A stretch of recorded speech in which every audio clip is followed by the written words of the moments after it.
Hey, good morning, everybody. Welcome to Trendy Trading. Let's go ahead and get started with this week's broad market analysis.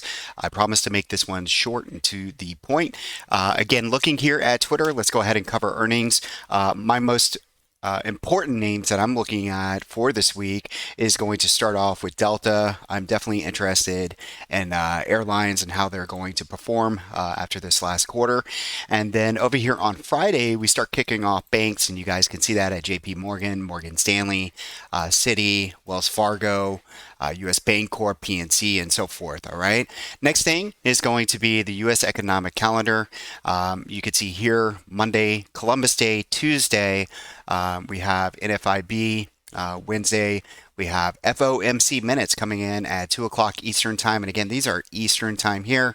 Important econ data on Thursday with CPI. And then Friday with some retail sales and then business inventories. Let's go ahead and jump into our long-term picture on SPY and QQQ first. Okay, so I want to show you on a monthly chart what's going on here. Give you just my overall look and what I'm expecting going into this month. First off, it's only the 9th. We're 9 days in. So please understand that these monthly candles can change drastically. Currently, right now, it's an inside candle, meaning it's closing in, or not closing, sorry, it's inside of this previous candle. The big topping wick here lets us know that bears are in control. Now, I said several weeks ago that the top for this market or for this year could be that 377 level, which is lined up with the trendy edge here. And notice that it was support. I was really looking forward to this holding for the year. But once we went inside and down, it created a different story, and we pulled back into this zone here. And we're calling this the relief rally zone, and we've been calling it that since the beginning of the market. And you can see the inception of the market back in 2020 when we had that really big, nice move into the pivot highs. This is called the inception, and this is what this green box is down here. So relief rallies typically come in about 50%, 50 to 61.8% of the rally itself. So again, measuring from here to there. So we're just sitting right around those levels. Again, topping wicks let me know that this cloud right here is resistance until proven otherwise. And honestly, it won't be until we can reclaim this trendy edge here around the 377 level before I start to feel a little bit more bullish. So what does that mean? It's really long term.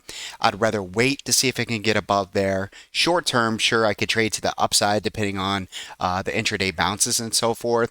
But the bigger picture again is you need to be concerned or a yellow flag until that happens. The deeper we dig, okay, is I like to see range created. So this inside and down is a monthly supply zone, and up here you have the quarterly zone. So we just keep building supply above us. That means we're in for a rough ride until those zones start to break, and we don't know how long that's going to be.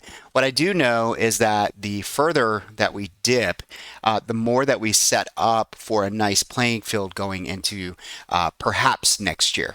Okay, so for example, if we were to get here in a hurry, we'd be severely oversold, and I would be looking for a really nice snapback rally. Whether that happens this year, I'm not too sure. Obviously, I can't tell the future, but these are zones that we are focused on. Again, resistance. This is support down here, and each one of these targets here do serve as a relief rally. We can get some really nice bounces off of these levels. That first level is around that 350.27 level. The second one is 337.73, and way down here is 283.30. Again, that is the SPY on a monthly. Let's go ahead and take a look at the QQQ, and that's pretty much going to look the same. However, I have some Fibonacci's on that rally that I went ahead and showed you from the lows to the highs, and the 618 has been a really nice support level. And again, that is the Fibonacci, the golden Fibonacci. And what it's saying is as long as price can hold the 618, that the rally that I'm measuring is still, the trend is still intact. It's not until we break down below there. So my notes going into September is, we start to break under 289.94. And again, that's just kind of a rough, it could be, you could call it 269, 268.5. But if we break down below there and start to close under there on a daily and a weekly, things look kind of grim. And our support levels of a 618 break come in between 260 and 253. So you can look at that and consider that as a zone. I would expect a move into here if we close under this 618. And I would expect some sort of relief rally here, especially concerning we have earnings coming up soon. So I would expect, everyone's really scared, it seems like. The fear and greed is pretty high. We'll get into that here in a few minutes. And if I were in charge of the market, I would try to flush it really quick, catch a lot of people on the put side, and then rally it into bank earnings, and then just kind of go flat for the next week or two after that. Again, timing is the variable. Let's go ahead and move on into the next levels. All right, and that is the SPY and QQQ. So we want to pull this up. And I'm going to put SPY over here, and these are going to be your levels for the neutral strategy. Okay, but before we do that, let's go ahead and take a look at last week. So that's going to be 10-2. So we're going to come up here. We're going to go to 10-2-22. And again, this is SPY on the left-hand side. And on QQQ, let's go ahead and go to 10-2-22 on that end. It might be this one here. And there we are right there. Okay, so I debated whether or not I just want to keep these levels for this week. So I'm going to go ahead and throw this out there. If you want, you can keep these old levels. Basically, we hit all the levels to the upside. Do you see that? And we actually had some really good nodes. So once you went and bid above the 358.99, you hit T1, T2, T3, and we actually came all the way up here into the trendy edge. And that's why I said 377 could be the high of the year. We were anticipating a nice little move here, which looked really good in the beginning of the week. But once we hit the trendy edge and the cloud, it was resistance. We had sell signals, and boom, right back down. Now, the reason why I say you could still use this is because these levels should act as support. So even on a dip, let's say for some reason we open down on fear, if we open up into this level, I would expect some buying to come in, for again a short rally. QQQ, same thing. We're in the neutral. We hit all the targets. See here, I said short cover rally. This is where I expected the move to stall, just like I expected the move to stall over here. And see where it says extreme short cover? What I'm saying is during that move, I was expecting that would be the high of any sort of bounce, and we were absolutely on point with that. And same thing here, short cover rally. It got us up into that last target. Okay. Now let's go ahead and move into today, which is going to be 10-9. All right. So we are going to come over here to 10-9 as soon as I can find it. Give me 1 second. Some reason, every once in a while, I'll come in here and I'll take a look, and then it's difficult for me to find right away. There we are, 10-9-22, and then we're going to come up here and again find 10-9-22.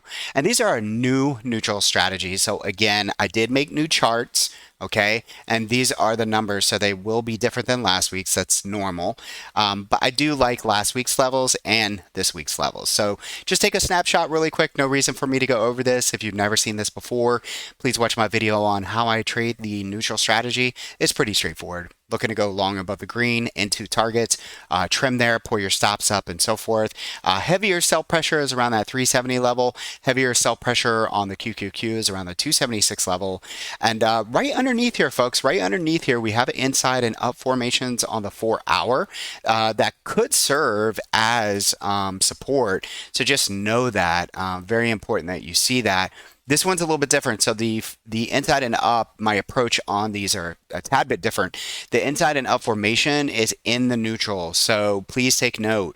Even though we're in the neutral, if we come down into this zone, you could see that 265 goes bid, and this could be a nice place to start. For that upside, and then you would be trimming at 269, 271, and so forth.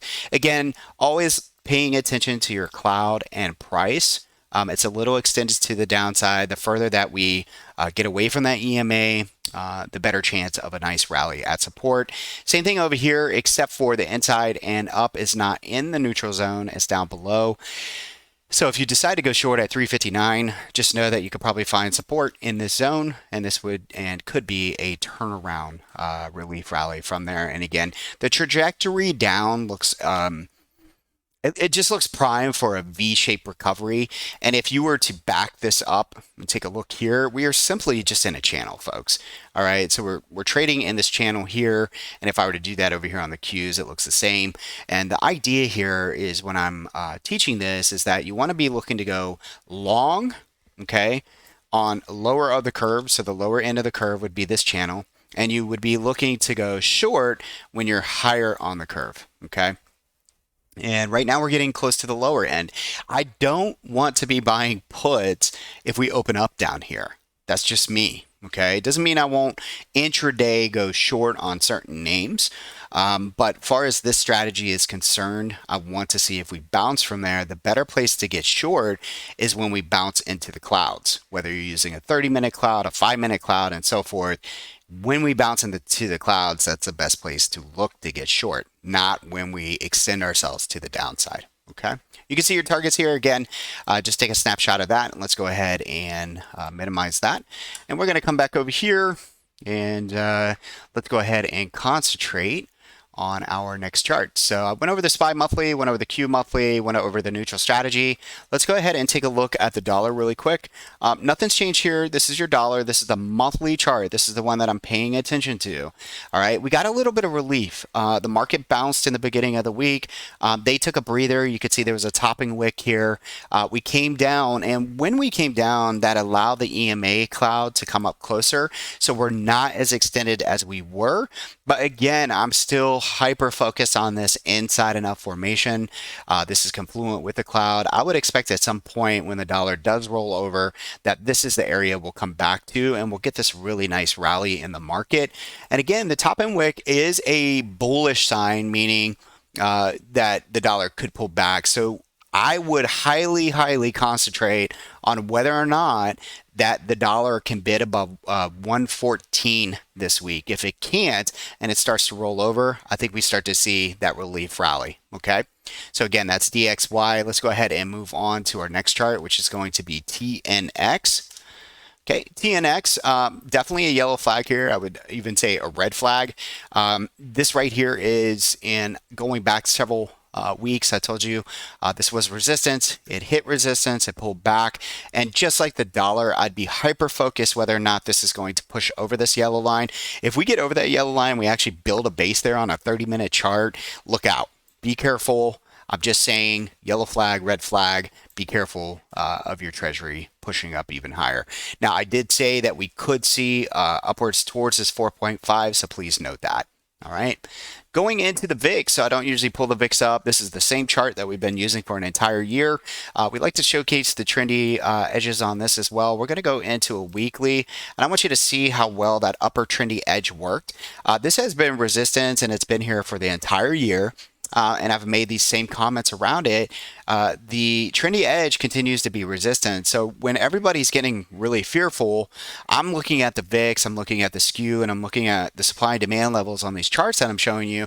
And it just makes sense. We hit this, we roll back over, the market starts to bid, the dollar comes down, the skew starts to show us also that everybody's on the put side, and the fear and greed, everyone's scared. And when everybody's scared and on the put side, this is typically when we get that relief rally to kind of offset everybody. Okay. So my warning is going to be if we start to bid above that 34.86 level, watch out. Okay. And especially if for some reason we were to hold above there for the entire week, again, watch out. If we start to break down below that 30.69 level, then again, I think we're in that rally or relief rally cycle. Okay. Let's go ahead and move on into the skew. We were just talking about that. This week's skew is at 121 equals risk on long term. Please understand, I'm not making any decisions just based off of the skew. All of this I put together synergistically and come up with our plan going into this week. It says risk on. The issue when it's at risk on territory is the timing is the variable. Typically 60 to 90 days out, we will get that relief rally. For anybody that's new, if you want to put the SPY chart behind this, what you'll find is when we're at these extreme levels, the SPY typically will move anywhere from, like I said, 60 to 90 days. Usually it's a lot sooner than that. This year we just been kind of hanging out here. Just like last year, we hung out up here saying that the market would dive down at some point, and they took it the whole year. They melted it up. Then this year they went ahead and dropped it. And I can't help but to think this is the exact opposite. We keep looking at this, it's saying risk on, but it's melting down, if you would. And the opportunity is a timing variable situation. We don't know when that's going to happen. But I did make a note here. This is interesting. I believe if the skew at some point pushes over the cloud, then we are going to be in for a serious rally that could push us into an area of extreme greed, which would put us back around the 140 to 150 area on the skew. Okay, so be watching this. Just know that we're in extreme conditions where the majority of participants are on the put side. And you know how the market is. Anytime you're heavy on the puts, look for the rally.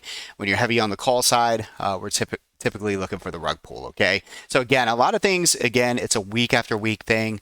We're seeing that a lot of things are saying that a relief rally could be coming.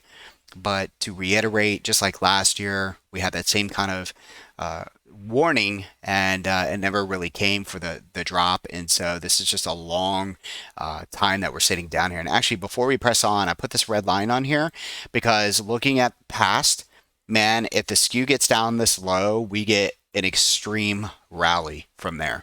All right. So for some reason, if we sell off, for me, it's a big opportunity. I'm looking at monthly and quarterly charts, and I want to start definitely dipping my toes into some of my favorite names. Okay. Now, please understand we have our own strategy for intraday trading, and this has nothing to do with it. This is just a bigger time frame look. If you're watching this and you're not a part of the room, I highly encourage you to come in on a trial and see what we do day to day live on the mic with real alerts going straight to my account within milliseconds. Please check us out. Okay, again, just a bigger look here. Your fear and greed, we come over here. This is interesting.